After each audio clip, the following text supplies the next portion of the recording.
गुरु प्यारी साध संगत जी, आज फिर से एक सुंदर सी साखी आप सभी को सुनाने जा रही हूँ।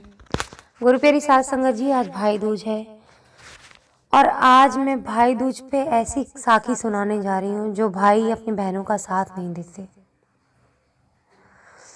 जो सोचते हैं कि बहनें सिर्फ पैसे के लिए मेरे घर पे आती है और बहनें मेरे लिए बोझ हैं। तो उनको बता दूं कि बहनें तुम्हारे पर न तो कभी बोझ थी, न कभी हैं और न कभी बनेंगी। वो आती हैं तो सिर्फ मायके में प्यार के लिए, दो मीठे बोल के लिए, दिमाग के सुकून के लिए, जो उसको अपने परिवार में नहीं मिलता शायद। कभी बहन की जगह अपने आप को रख कर देखना कि बहन कितनी तकलीफें सहती है। तुम तो अपने माँ बाप के पास रहते हो, कुछ तुम्हें छोड़ना नहीं पड़ता, न किसी के ताने सुनने पड़ते हैं, न तुम्हें किसी की गालियाँ खानी पड़ती हैं, न किसी का मेंटल टॉर्चर झेलना पड़ता, न किसी को फिजिकल टॉर्चर झेलना पड़ता है। तो उन बहनों का दर्द तुम समझते कैसे नहीं हो। आज एक ऐसी ही साखी आप सबको सुनाने जा रही हूँ जहाँ एक बहन ये इतनी बड़ी सीख दे के जाएगी कि उसके लिए पैसों का मोल सिर्फ कागज के नोटों के बराबर है। यानी वो कागज से ज्यादा कुछ नहीं समझती नोटों को, वो सिर्फ रिश्तों को अपना समझती है। उसके लिए रिश्ते मायने रखते हैं। इंसान कितना भी गरीब क्यों ना हो, अगर उसके उसूल हैं तो वो अपने उसूलों से अमीर होता है, और चाहे वो कितना भी अमीर क्यों ना हो, अगर उसके उसूल नहीं है तो वो दुनिया का सबसे बड़ा गरीब इंसान है। और जो इंसान किसी की गरीबी का मजाक उड़ाता है या उसका फायदा उठाता है या ये देख के उसके बुरे दिनों में उसको नीचा दिखाता है, भगवान उसको एक दिन दंड जरूर देता है, उसको उसकी जगह जरूर दिखा देता है। तो आइए गुरु प्यारी साध संगत जी, सुनते हैं आज की सुंदर सी साखी। ये कहानी है चंदा की। चंदा का ध्यान अचानक कैलेंडर की तरफ गया तो तारीख देख के वो परेशान सी हो गई। मायके में बड़े भैया की बेटी रचना की शादी में मुश्किल से 10 दिन बचे थे। सारे रिश्तेदार जमा होने वाले थे। वो तो अपनी पुरानी साड़ियों को ड्राई क्लीन करवा के शादी में काम चला लेगी। पति नरेश के पास भी 2-3 पैंट शर्ट हैं जो उसने पिछली दिवाली में बनवाए थे, पर दोनों बच्चों के लिए तो नए कपड़े लेने ही पड़ेंगे ना। कम से कम 4-5 हजार का गिफ्ट भी देना होगा, आखिर वो दुल्हन की बुआ थी। स्लीपर डब्बे में आने जाने पर भी टिकट खर्चा 3,000 लग जाएगा।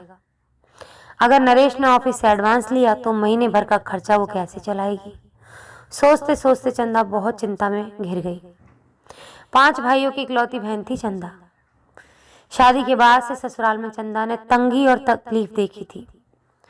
नरेश की छोटी सी नौकरी में गुजारा मुश्किल होने लगा तो उसने सिलाई कढ़ाई का काम शुरू कर लिया था। सारा दिन घर का काम, बच्चों की देखभाल और सिलाई कढ़ाई ने चंदा को उम्र से पहले ही उम्र दराज बना दिया था। मायके में भाइयों ने बिजनेस में खूब तरक्की की थी। सब चंदा को लेकर फिक्रमंद भी रहते थे, पर स्वाभिमानी चंदा ने कभी भी मायके में मदद को स्वीकार नहीं किया। समस्या में उलझी अपनी जिंदगी को खुद ही सुलझाना जैसे उसका जुनून था। मायके में शादी का जो त्योहार था, उत्सव था, अपने अंतिम चरण में था।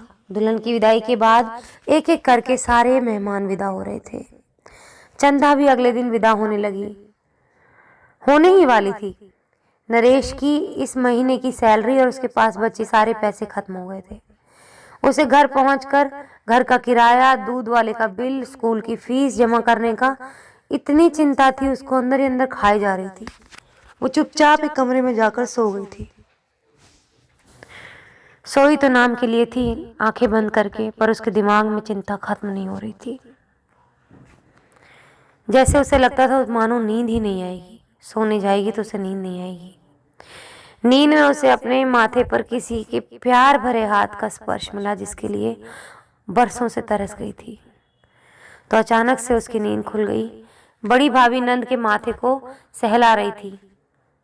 वो बोली, भाभी आप? तो उसकी भाभी बोली, हाँ दीदी, बिटिया की विदाई तक तो आपसे ठीक से बात करने की फुर्सत तक नहीं मिली। अभी सब लोग कुछ फ्री हुए हैं तो मैं आपसे बात करने आई हूँ। चंदा उठकर बैठ गई।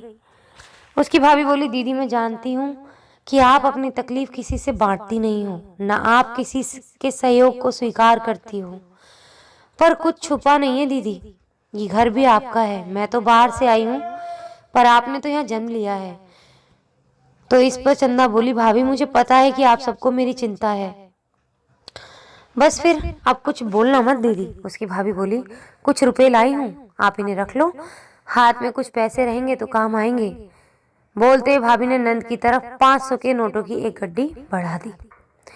भाभी के हाथों से नोटों का पैकेट लेते हुए चंदा मुस्कुरा रही थी। तो इस पर चंदा बोली, भाभी जानती हो पैसों की तंगी एक दिन दूर हो सकती है, पर जो मान सम्मान और प्रेम मुझे मायके में मिलता है वो एक बार खत्म हो गया तो फिर कभी नहीं लौटेगा।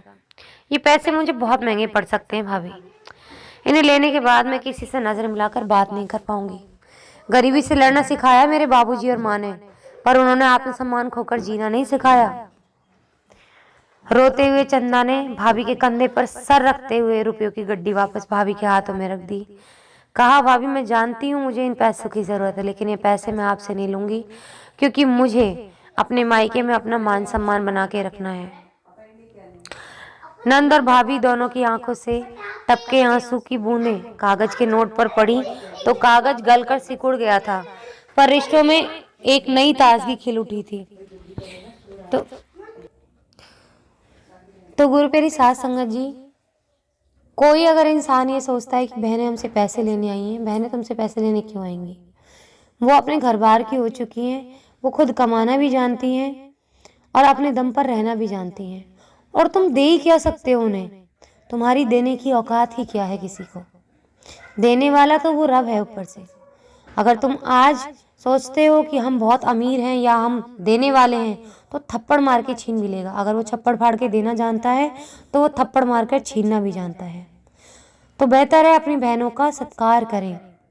बहन प्यार मांगने आती हैं, तुम्हारे नोट बटेरने नहीं आती हैं, नोट बटोरने के लिए नहीं आती हैं।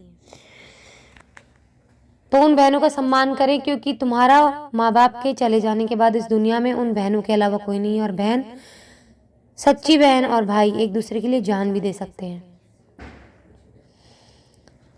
तो जिस तरह से आज अगर आप उन्हें ट्रीट करेंगे, जिस तरह का व्यवहार आप करेंगे, भगवान न करे अभी फ्यूचर में आपको उनकी जरूरत पड़े, तो क्या आपको लगता है कि कोई आपकी मदद कर देगा? कोई नहीं करेगा। ऐसा भाई जो अपनी बहनों की मदद नहीं करता, उसका संसार में कोई रखवाला नहीं होता। जो बहन अपने भाई को एक यमराज के डर से मुक्त करती है, भाई दूज का टीका करके, और जिस बहन का सम्मान वो भाई नहीं करता, तो उसको यमराज के डर से कोई नहीं बचा सकता। यमराज उसके घर पे तभी पहरा देना शुरू कर देते हैं जब से बहन का अपमान उस घर के अंदर होना शुरू होता है। तो अपनी बहनों का सम्मान करें। जो बहन आपके लिए भूखी प्यासी रह के, व्रत रख के रक्षाबंधन और भाई दूज पूरा करती है, उन बहनों का सम्मान करना सीखें। आज इसी के साथ इस सुंदर सी साखी को यहीं समाप्त करना चाहूंगी। आशा करती हूँ कि अब से हर भाई दूज, रक्षाबंधन पर और हर दिन हर एक भाई अपनी बहन का सम्मान करेगा, उसको बोझ नहीं समझेगा और उससे चिढ़ के बुरा व्यवहार नहीं करेगा।